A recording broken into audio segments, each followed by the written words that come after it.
School में ऐसे बच्चे कई बार टीचर के पूछने पर भी जिद में चुप रह सकते हैं, कुछ बोलेंगे ही नहीं। इससे क्या होता है, पूरी क्लास का माहौल खराब होता है। खेलने में भी यही होता है, साथियों से झगड़ते हैं, अपनी बारी पहले चाहिए, हार माननी नहीं है। नतीजा, साथी उनसे कटने लगते हैं। धीरे धीरे वो अकेले पड़ जाते हैं और अकेले पढ़कर और ज्यादा चिड़चिड़े हो जाते हैं। यानी सामाजिक तौर पर भी बच्चा अलग थलग पढ़ सकता है, और मानसिक स्तर पर मतलब मेंटली इसका क्या असर होता है?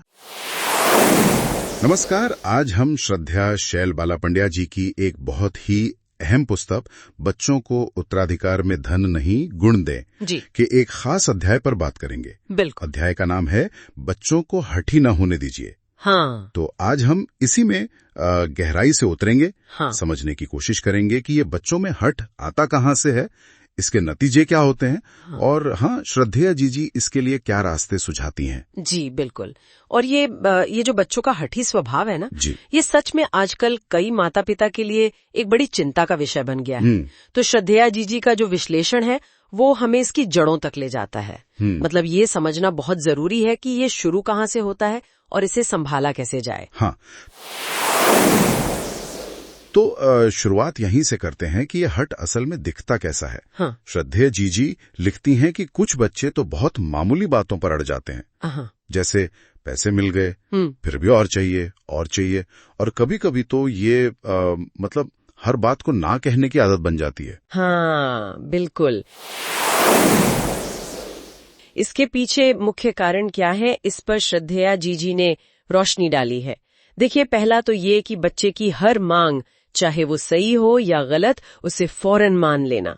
इससे होता क्या है कि बच्चा ना सुनना सीख ही नहीं पाता, वो आदी नहीं रहता इनकार का। अच्छा। और फिर जब कभी किसी चीज के लिए मना किया जाता है तो बस उसे बर्दाश्त नहीं होता, फिर वो रोना, मचलना, चीजें फेंकना, इन सब तरीकों से अपनी बात मनवाने की कोशिश करता है। अच्छा, तो मतलब हर बात पर तुरंत हाँ कह देना, ये एक प्रॉब्लम है। लेकिन इसका ठीक उल्टा, अगर बच्चे को हर बात पर ना ही सुनने को मिले तो क्या वो बेहतर है? नहीं, बिल्कुल नहीं। श्रद्धेया जी ये भी साफ करती हैं कि वो दूसरा एक्सट्रीम, मतलब वो दूसरी पराकाष्ठा भी उतनी ही नुकसानदायक है। जिन बच्चों को हर बात पर हमेशा इनकार ही मिलता है ना, वो अंदर ही अंदर एक तरह से विद्रोही बन जाते हैं। उनमें फिर माता पिता के लिए वो जो लगाव होता है वो कम हो जाता है, और अपनी जरूरतें पूरी करने के लिए वो शायद गलत रास्ते भी चुन सकते हैं, जैसे चोरी करना या बातें छिपाना। और इसका असर उनके स्वभाव पर, उनके व्यक्तित्व पर कैसा पड़ता है? पड़ता है, बिल्कुल पड़ता है। पुस्तक बताती है कि ऐसे बच्चे अक्सर खुद को दीनहीन सा महसूस करते हैं। उनमें लालच, ईर्ष्या, ऐसी भावनाएं घर कर सकती हैं, और एक गहरी हीन भावना आ जाती है जिससे उनमें आत्मविश्वास, मतलब सेल्फ कॉन्फिडेंस, वो पनप नहीं पाता, और ये उनके पूरे विकास के लिए एक बहुत बड़ी रुकावट है। ये तो बड़ी दिलचस्प बात है कि मतलब दोनों ही स्थितियां, जरूरत से ज्यादा हाँ करना भी और जरूरत से ज्यादा ना करना भी, बच्चे में हट पैदा कर सकता है। बस शायद उसका रूप अलग हो जाता है। अच्छा, तो ये जो हट है, ये क्या सिर्फ घर की चारदीवारी तक ही रहता है या बाहर भी इसका असर दिखता है? नहीं, श्रद्धेया जी साथ कहती हैं कि इसका असर बाहर भी दिखता है। जैसे स्कूल में ऐसे बच्चे कई बार टीचर के पूछने पर भी जिद में चुप रह सकते हैं, कुछ बोलेंगे ही नहीं। इससे क्या होता है, पूरी क्लास का माहौल खराब होता है। खेलने में भी यही होता है, साथियों से झगड़ते हैं, अपनी बारी पहले चाहिए, हार माननी नहीं है। नतीजा, साथी उनसे कटने लगते हैं। धीरे धीरे वो अकेले पड़ जाते हैं और अकेले पढ़कर और ज्यादा चिड़चिड़े हो जाते हैं। यानी सामाजिक तौर पर भी बच्चा अलग थलग पढ़ सकता है, और मानसिक स्तर पर मतलब मेंटली इसका क्या असर होता है? उनके मन में ना एक लगातार गुस्सा, एक चिढ़ सी बनी रहती है। इससे वो स्वभाव से ही क्रोधी और विरोधी बन जाते हैं। और श्रद्धेया जी का मानना है कि ये चीज उनके बौद्धिक विकास को भी रोक देती है। मतलब वो किसी भी फील्ड में ठीक से तरक्की नहीं कर पाते हैं। और यहाँ वो माताओं की भूमिका को खास तौर पर महत्वपूर्ण मानती हैं।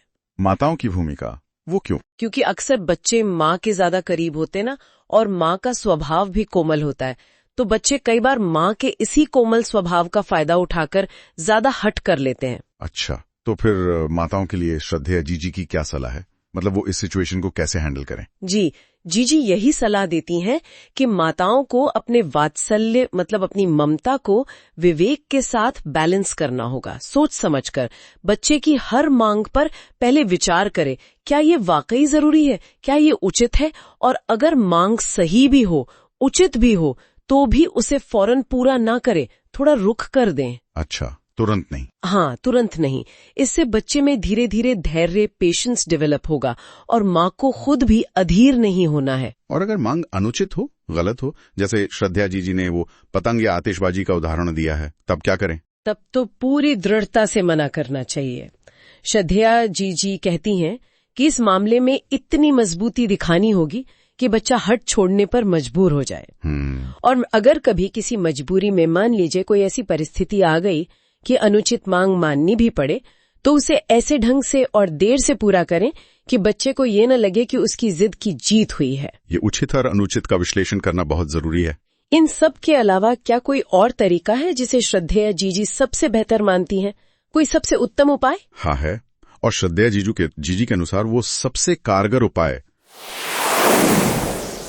बच्चे की जरूरतों को उसके कहने से पहले ही समझना। ओह। और फिर सही समय पर पूरा कर देना बिना उसके मांगे। ओह, मतलब प्रोएक्टिव होना। बिल्कुल। जीजी का मानना है कि इससे बच्चे में माता पिता के प्रति एक गहरा विश्वास बनता है कि हाँ, वो मेरा ध्यान रखते हैं, मेरी जरूरतें समझते हैं। और जब ये विश्वास बन जाता है ना, तो फिर हट करने की नौबत ही कम आती है, जरूरत ही महसूस नहीं होती। लेकिन इसमें एक छोटा सा खतरा ये नहीं है कि बच्चा फिर पूरी तरह दूसरों पर ही निर्भर हो जाए, परावलंबी बन जाए। हाँ, ये आपने बिल्कुल सही पॉइंट उठाया। इसीलिए श्रद्धेया जीजी ये भी जोड़ती हैं कि जब जरूरत पूरी करें तो बच्चे को समझाएं भी, उसे बताएं कि ये क्यों जरूरी था और क्यों पूरा किया गया। और इसी तरह जब किसी बात के लिए मना करें तो उसका कारण भी बताएं कि इससे क्या नुकसान हो सकता था, क्यों मना किया जा रहा है।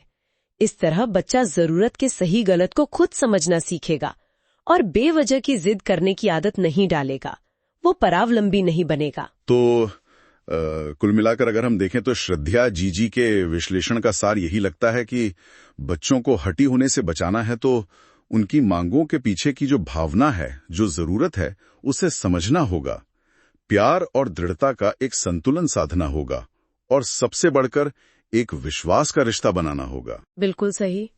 और अंत में श्रद्धा जीजी के विचारों से एक सवाल मन में उठता है सोचने के लिए कि क्या बच्चे के हट का जो असली समाधान है वो मांग पूरी करने या ना करने के दांवपेच में उतना है जितना कि उसकी जरूरत को वक्त पर समझने और उसका विश्वास जीतने में है।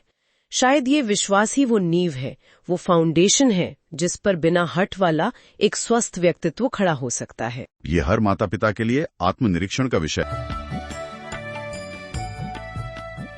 श्रोताओं, आपको हमारा आज का एपिसोड कैसा लगा हमें कमेंट करके अवश्य बताएं। साथ ही वीडियो को अधिकाधिक शेयर करें, लाइक करें और हमारे चैनल को सब्सक्राइब करें।